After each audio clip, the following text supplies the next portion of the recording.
You're listening to CAHOOT Auditory Theater. Curiously strange, remarkably human.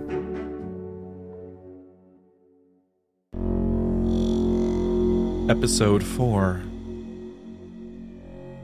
Decay.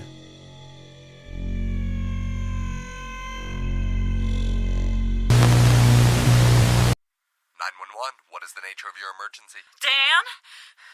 Dan! Ma'am, what is your emergency? He's gone! Gone! Who's gone? Dan! Is Dan your husband? Yes, he's my husband. Daniel G. McGill, born January 17th, 2018. He's gone!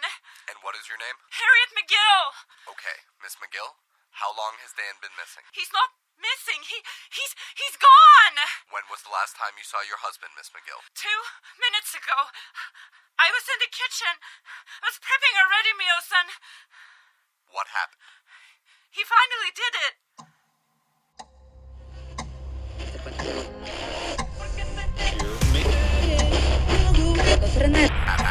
I finally did it.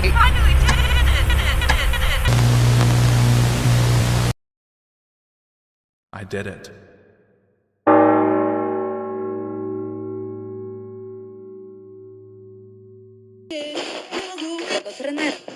Police report. Case number 107-4385. Saturday, 8/21/2061. Reporting officer Sergeant Logan Garfield.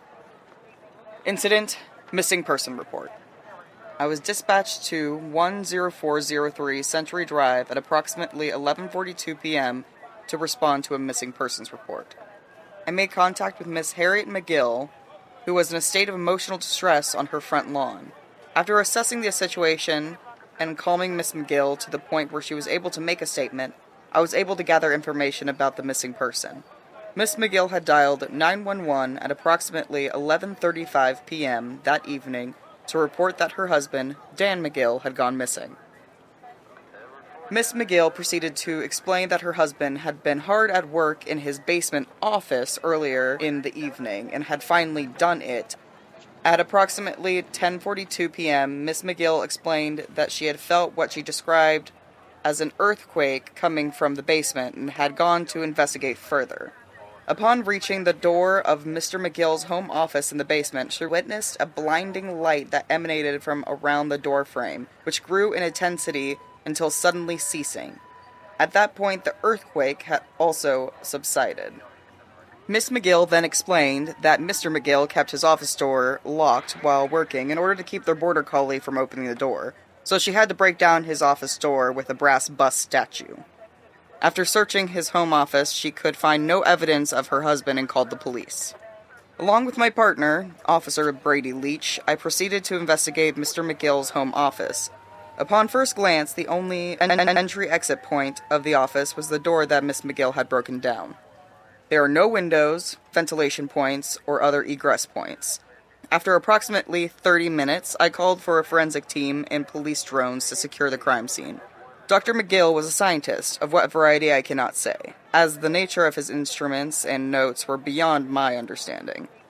The forensics team is still investigating the scene of the disappearance. I'm still waiting for their conclusions. Of interest, upon further investigation of the scene of Mr. McGill's disappearance, it was confirmed that the brass bust was one of Sir Arthur Eddington, a scientist in the 1920s and 1930s. Gone missing. Missing.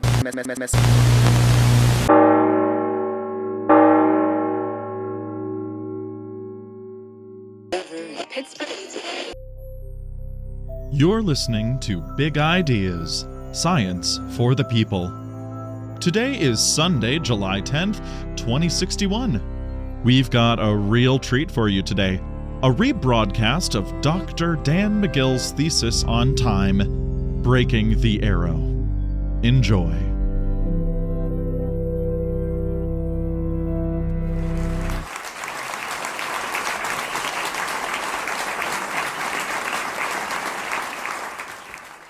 Time is a complex topic in physics. And there are some people who believe that time does not actually exist. They use the argument that Einstein proved that everything is relative, so time is irrelevant. But this is a misunderstanding of relativity. Among physicists, there is no real doubt that time does exist. One can measure time. One can observe time and its effects. The main contention among physicists is that there exists no clear explanation on what causes its existence, or even what it means to say that it does exist. Sir Arthur Eddington coined the phrase the arrow of time in 1927 and popularized it in his 1928 book, The Nature of the Physical World. At its core, the arrow of time is the idea that time flows only in one direction, unlike dimensions of space. Eddington presented 3 specific theses with regard to the arrow of time. It is understood and recognized by consciousness. Our recognition of time tells us that a reversal of the arrow would render the external world nonsensical, and it makes no appearance in physical science except in the study of the organization of a number of individuals. Here, the arrow indicates the direction of progressive increase of the random element. The first 2 points are certainly interesting, but it's the third point that captures the physics of time's arrow. The distinguishing factor of the arrow of time is that it points in the direction of increasing entropy, per the second law of thermodynamics. Things in our universe decay as a course of natural, time-based processes, but they do not spontaneously regain order without a lot of external work. In the very distant past, the universe had a high degree of order, or low entropy. The natural laws are such that the entropy is continuously increasing. The very linear concept of time is tied to the concept of the second law of thermodynamics, which is seen by many physicists as one of the most important laws in all of physics. Without time as a real property of the universe, the second law becomes meaningless. What is true is that Einstein proved through his theory of relativity that time by itself was not an absolute quantity.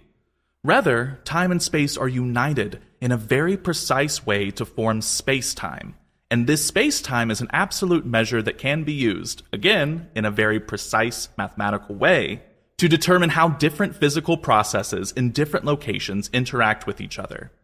We should, therefore, treat time as a fundamentally real quantity, and if we take it seriously as such, we will uncover laws of physics that evolve over time.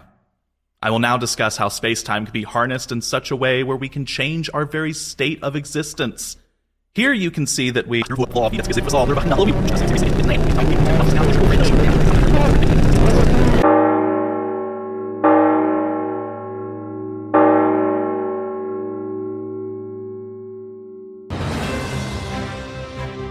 You're watching KDNF, your source for neo-frisco news. Ribbon-cutting ceremony of a brand new museum commemorating the work of Dr. Broken the Arrow, as he famously wrote in his research notes found at the site of his disappearance.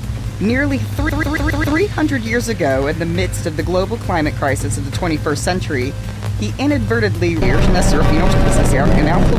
former home was left abandoned, but the city council of Neo Frisco voted unanimously to honor his legacy, converting it to a state-of-the-art facility where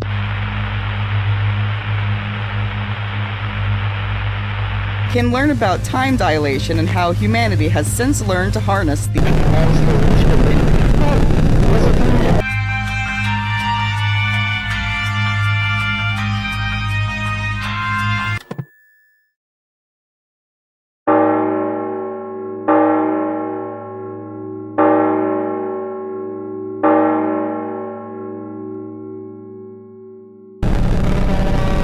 Helen, I swear, it's been a week in the cul-de-sac.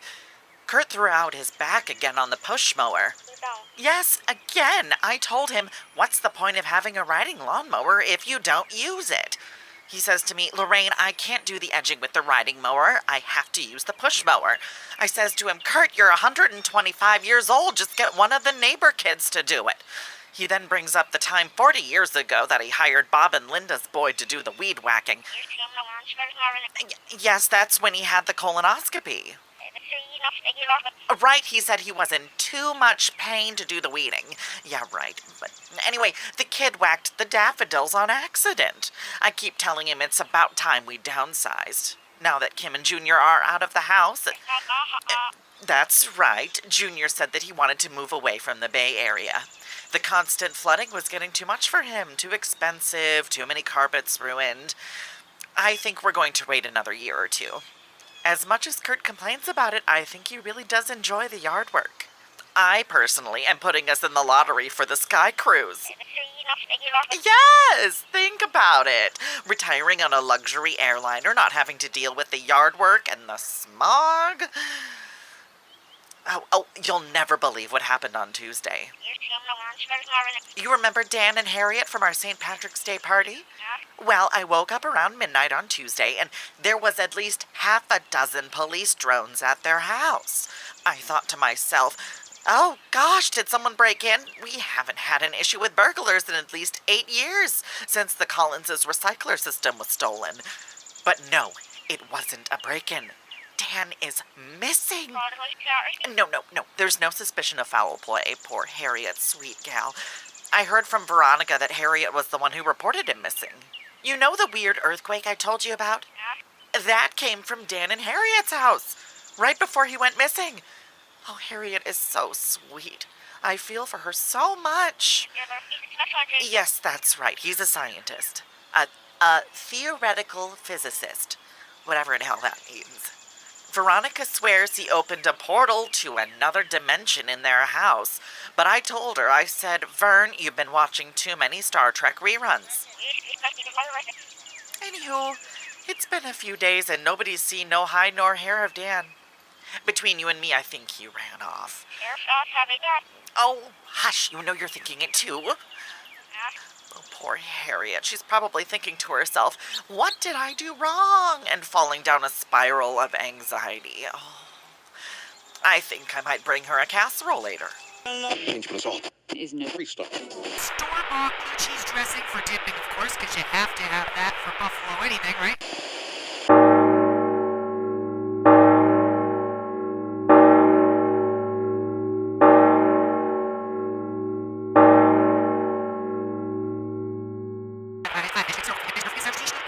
Fuck Lorraine. Fuck her casserole.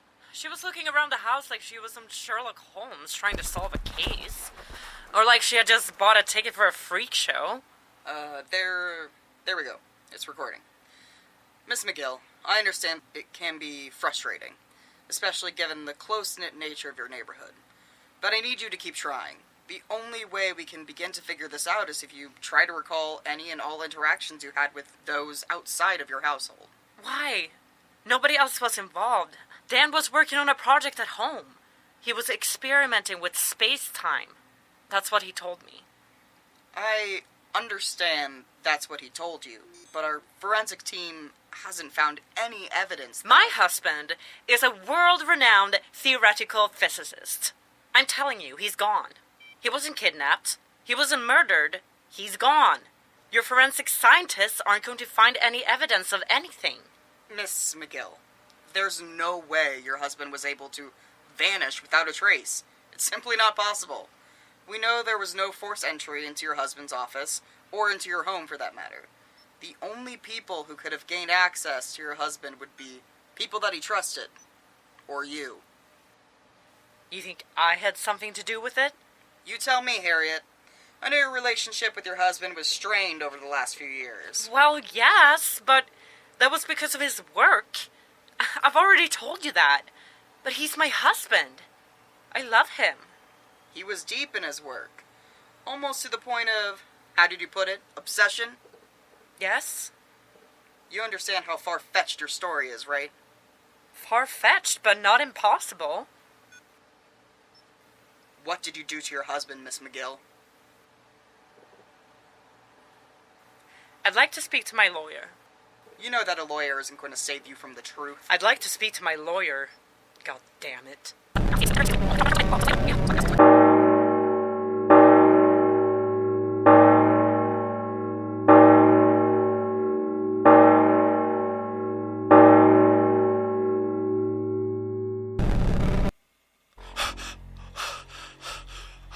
I am recording on Friday, August 20th, 2061. Or, that's where I started. Space-time is a quantifiable and explorable facet of the universe. This sensation is supremely disorienting. It's difficult to stay focused on any one point. Things are starting to blur past the point of human observation. Oh, my watch. 1 1,000, 2 1,000, 3 1,000. It's moving faster. Faster than standard time. Wait. 1, 2, 3, 4, 5, 10, 20. Faster and faster and faster. I did it! I did it. Harriet. She sounds like an approaching siren, a Doppler effect that never descends. Maybe they will call this the McGill effect. As one experiences the arrow of time in increasing dilation, so too will they experience sound waves in increasing pitch.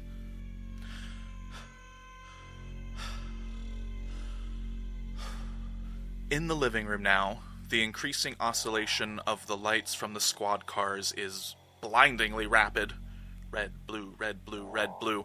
The house is bathed in a beautiful, almost living violet light.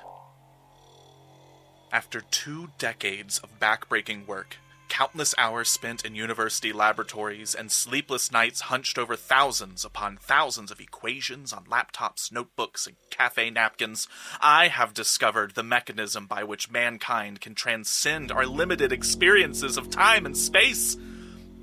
Is it possible to create and harness folds in the ripples of our universe? Is it temporary? Or is this my new permanent state of existence? Have I made my wife a widow with a living husband? I have no idea where Harriet went. I assume she went with the police sergeant. The house has been quiet for a bit. A long time? So still. Wait, the light from the moon is shifting. Breathtaking. The sun, suddenly flooding our dining room with gold. How does my perception of light change as my experience of space-time dilates? This I will have to record. However, without question, one thing is certain. I've broken the arrow. I did it. Hello, you taught me how to care. Am I to be just a remnant of a one-sided love affair? Or you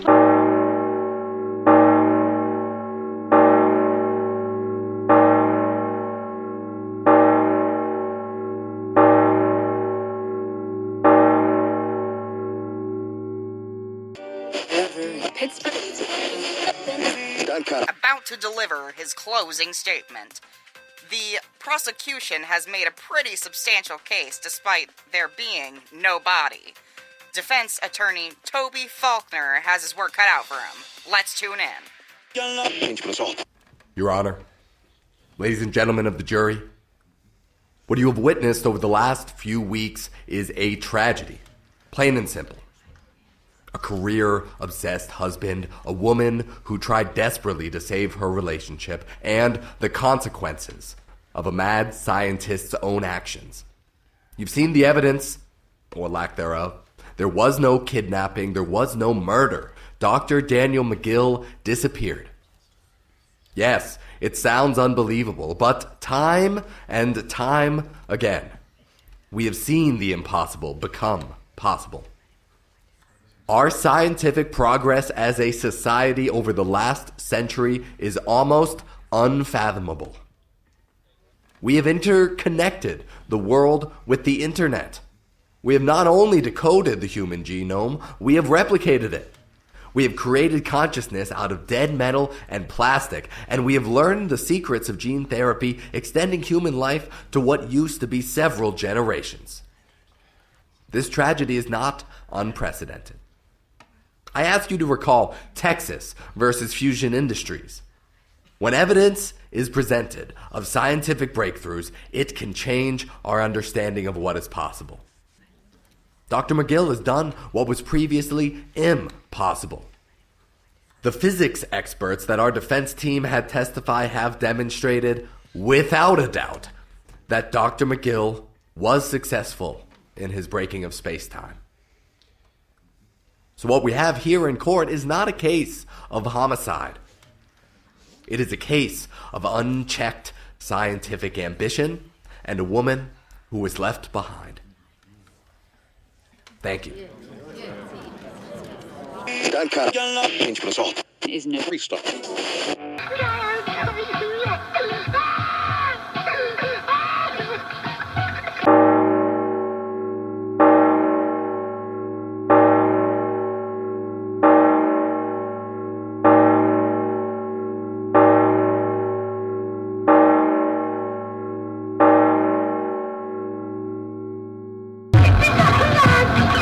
Yes, Helen. I don't care what the outcome was. I still say she did it. How I ever invited that woman into my home, I'll never know. But needless to say, people aren't always what they appear to be. Oh, that poor man. He's probably lying in a ditch off of some country road. By this time, the coyotes will have gotten to him. Poor man. Oh, yes, he's feeling better. Kurt went out to Ace Hardware this morning to buy one of those AI security system contraptions. Yes, the one that is directly linked to our neighborhood security system. He says to me, Lorraine, the last thing we need is for that murdery woman to come sniffing around and feel the itch. I personally love our secure bot. He's already noticed that our Amazon drone spends 1.6 more seconds at our house when delivering our groceries. Kurt is unconvinced, but I think there's something there. Regardless, I'm keeping a closer eye on that house. She's not getting anywhere near us, and I've made sure Veronica is keeping tabs on her. From what Veronica has told me, Harriet has barely left the house. She's having all her groceries delivered, no guests, no visitors. I say good. She knows what she did.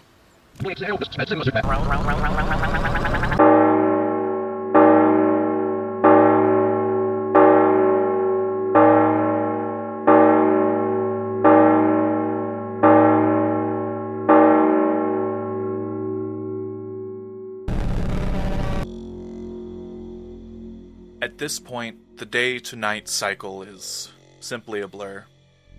A glowing arc in the sky is really all I can distinguish from the sun and its trajectory. I can see the grass growing from the window, the tips of each blade of grass rising and cut again.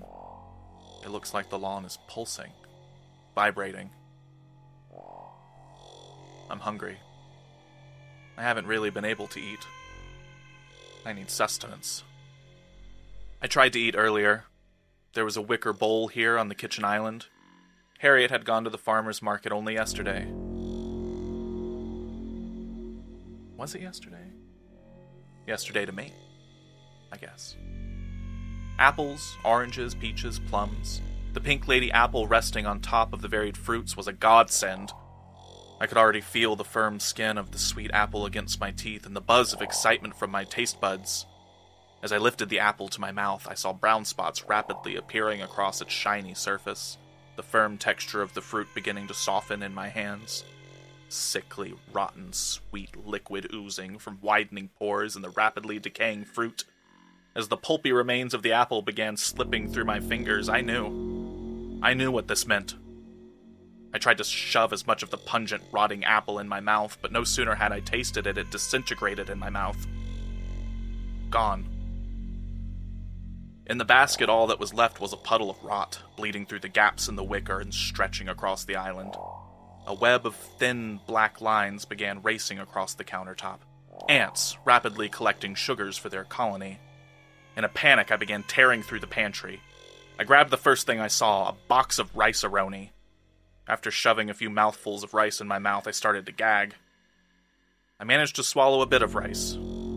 That should tide me over. I always make 2 packages of rice-a-roni at one time. Besides having it for dinner, we like the subversive treat.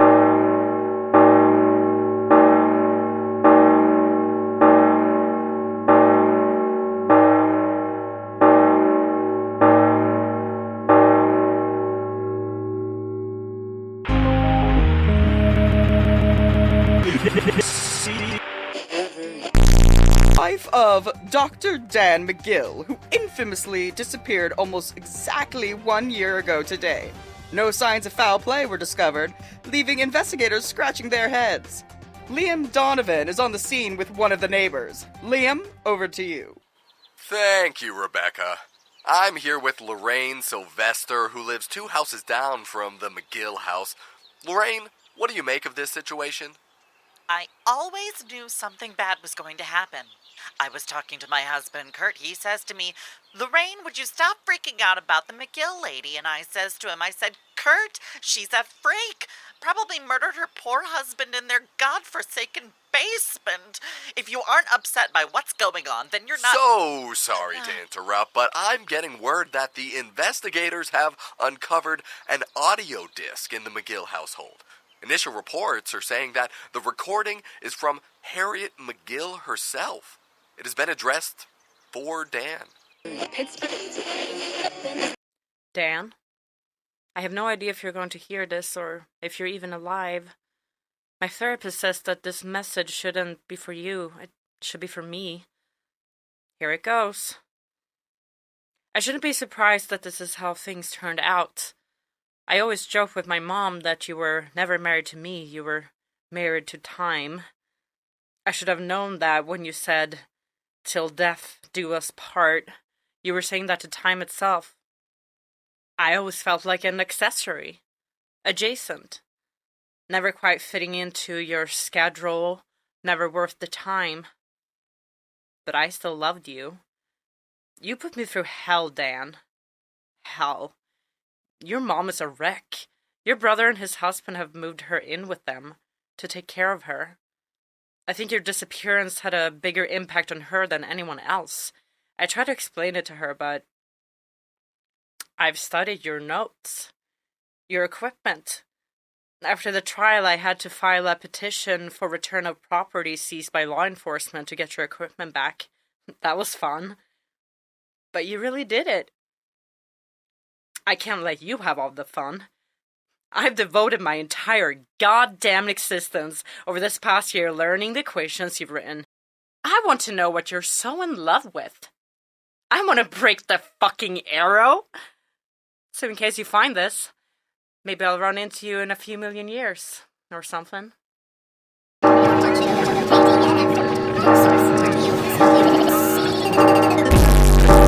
Ribbon-cutting ceremony of a brand new museum commemorating the work of Dr. Broken Bee Arrow, as he famously wrote in his research.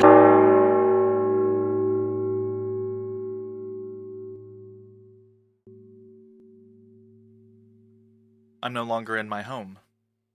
Or rather, I am in my home, but everything is different. The walls are changing colors. Rapid changes of wallpaper, paint, wainscoting, before I can even blink. No furniture. No signs of life. The wallpaper, a series of roses on green vines fading to gray and peeling. Vines, growth, new green, creeping along the walls, scouring the plaster for footholds. Things are starting to become brighter. There are holes appearing in the ceiling, exposing the shell of my home to the elements. Erosion, walls crumbling, the roof of the house suddenly long gone. Pillars, marble walls, a statue of me, and a sign. What you're hearing is a message for Dr. Daniel McGill. Due to time dilation, the message is incomprehensible for us, but our chronologists have calculated the speed at which this message can be understood by Dr. McGill. Not only is he still alive, but he's here. He never left this spot. Dr. Daniel McGill, we are indebted to you. Thank you. They know what I've done. They've made a museum of me. I was laughed at, ridiculed. Fuck 'em!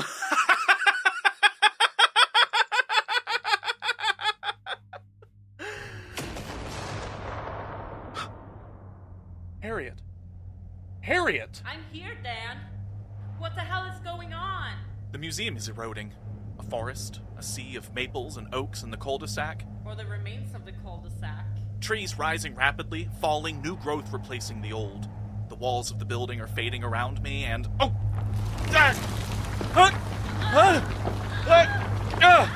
The ground is moving, rippling. Dust, dirt, remnants of foundations eroding away in an instant. Green again. A river!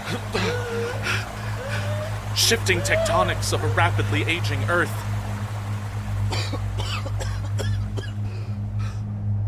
Why is the sky changing color? The glow of the sun arc is changing. Orange. Angry red.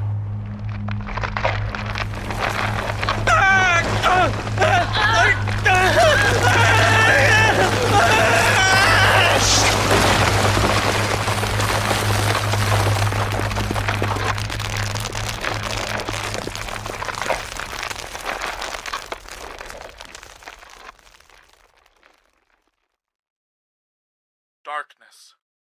Never ending. Heat death.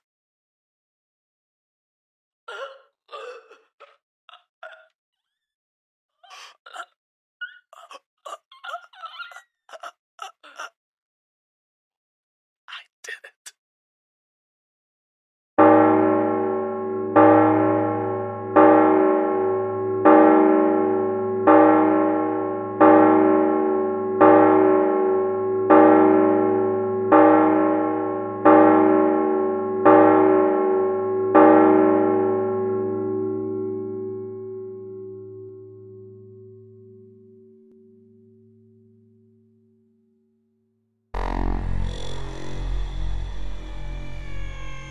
Thank you for listening to Decay. Written, directed, and edited by Eric William Jones. Cast members, in order of appearance: Chase Perkins, Emilia Bjork Perkins, Graham Casper Haught, Jacob Timmons, and Eric William Jones. To listen to other episodes of CAHOOT Auditory Theater, make sure to follow us on Spotify, subscribe to our YouTube channel, or visit us at cahootphysicaltheater.org/cat.